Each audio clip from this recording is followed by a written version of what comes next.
শাকিল, ধন্যবাদ আপনাকে। আমরা আছি সেন্ট ভিনসেন্টে। এখানে অবশ্য খুব বেশি বৃষ্টির কিন্তু বাধা এখন পর্যন্ত পড়েনি। গতকাল নেপালের ম্যাচ কিংবা তার আগের দিন বাংলাদেশের ম্যাচেও কিন্তু গুঁড়ি গুঁড়ি বৃষ্টি হয়েছে, কিন্তু সেটা খুব বেশি বাধাগ্রস্ত করেনি বাংলাদেশের ম্যাচকে। আর যদি আগে প্রথমে বাংলাদেশের সমীকরণের কথা বলি, যে বাংলাদেশ আগামীকাল বাংলাদেশ সময় আগামীকাল খেলবে ভোরে, আর আমাদের সময় রাত পোহালেই কিন্তু ম্যাচ। আগামীকাল বিকালে সন্ধ্যায় হবে ফ্লাড লাইটের আলোয় বাংলাদেশ। সেই বিচারে যদি বলি যে বাংলাদেশের সমীকরণটা খুবই সহজ, বাংলাদেশকে জিততে হবে নেপালের সঙ্গে, এবং সেটা জেতাটাই স্বাভাবিক। না জিতলে সেটা অস্বাভাবিক হয়ে দাঁড়াবে।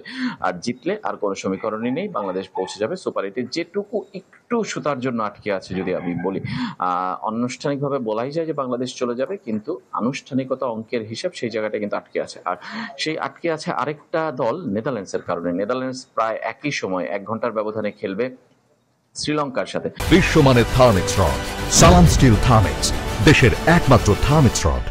শ্রীলঙ্কার সাথে যদি নেদারল্যান্ডস জেতে এবং বাংলাদেশ যদি হেরে যায় নেপালের সঙ্গে, তাহলেই কিন্তু এইসব সমীকরণের হিসাব আসবে।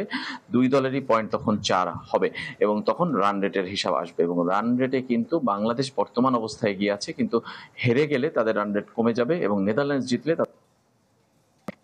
কতটুকু বাড়বে আর বাংলাদেশের কতটুকু কমবে, সেই জায়গাটাই কিন্তু আসলে ফারাকটা হবে।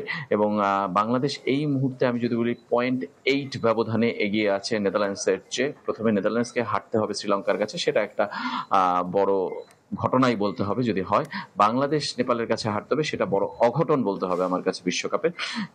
এত দুটো ঘটনার পর তারপরে আসলে রান রেটের হিসাব আসবে। কিন্তু আমার দৃষ্টিতে মনে হয় দুটো একসাথে ঘটাটা আসলে খুবই খুবই খুবই ক্ষীণ সম্ভাবনা বলা যায়। অসম্ভব বলছি না, কিন্তু খুবই ক্ষীণ সম্ভাবনা আমার কাছে মনে হয়। আর যদি বলি যে বাংলাদেশের অবস্থান, বাংলাদেশ এই ম্যাচ, নেপালের বিপক্ষে ম্যাচ জেতার জন্যই খেলবে, সেটা সবাই আমরা বলছি, সব প্লেয়াররা। এবং বাংলাদেশ দল মোটিভেটেড, সেটা অন্তত গত 2-3 ম্যাচেই আমি দেখেছি যে বাংলাদেশ দলকে আসলে সাম্প্রতিক সময়ের মধ্যে আমার মনে হচ্ছে যে সেরা, মানে মানসিকভাবে। যদিও বেশ কয়েকজন ব্যাটার রান করতে পারছেন না, বেশ কয়েকজন কিন্তু ভালো বোলিংও করতে পারছেন না। সাকিব আল হাসান বোলিং এ সেই তালিকায় আছেন, কিন্তু ব্যাটিং এ তিনি ফিরেছেন ফর্মে।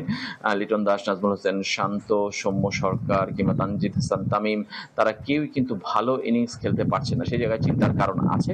বিশেষ করে সুপার এইটে বাংলাদেশ যদি ওঠে, তখন খেলতে হবে অস্ট্রেলিয়া, ইন্ডিয়া এবং আফগানিস্তানের সঙ্গে, যে ম্যাচগুলো আসলে আরো বেশি কঠিন হবে।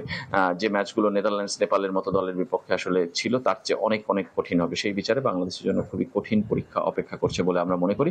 এবং নেপালের ম্যাচটা হতে পারে সেটারই একটা ইন্টারেস্ট রিহার্সাল, যে বাংলাদেশ কতটা ব্যবধানে নেপালের চেয়ে এগিয়ে আছে, কতটা শক্তি নিয়ে সুপার এইটে যেতে চায়, সেটার একটা জানান দেওয়ার পরীক্ষা কিন্তু বাংলাদেশের এই ম্যাচটা হতে পারে, এবং বাংলাদেশ সেটাই করে দেখাতে চায়। যদিও আমার মনে হয় যে সমর্থকদের বিচারে কিন্তু নেপাল এগিয়ে থাকবে, কারণ এই ম্যাচে নেপালি সমর্থকরা বেশি থাকবে। গতকাল যদি একটু আপনাকে থামাই, রেজওয়ান যেমনটা বলছিলেন, বাংলাদেশ দল এখন অনেকটা আত্মবিশ্বাসী দলে পরিণত হয়েছে। খেলার আগের দিন বাংলাদেশের প্রস্তুতিটা তাহলে কেমন দেখছেন? সেন্ট ভিনসেন্টে বাংলাদেশের মানুষের সংখ্যা আসলে খুবই হাতে গোনা 1 থেকে 2 জন যদি আমি বলি আমরা দেখেছি এখন পর্যন্ত। আর কিছু লোক বিদেশ থেকে এসেছেন, তারা যুক্তরাষ্ট্র থেকে এসেছেন, বাংলাদেশ থেকে এসেছেন, কিংবা অন্যান্য এই ক্যারিবিয়ান দ্বীপপুঞ্জ থেকে এসেছেন, ত্রিনিদাদ থেকে এসেছেন, বেশ কয়েকজনকে আমরা দেখেছি, জ্যামাইকা থেকে এসেছেন আমরা দেখেছি।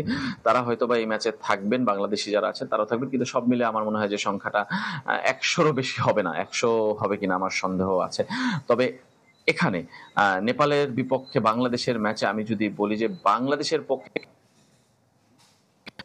সেই বিষয়টা যদি আমি বলি যে ক্যারিবিয়ানরা বাংলাদেশকে সাপোর্ট করবে এবং সমর্থনটা বাংলাদেশ পাবে।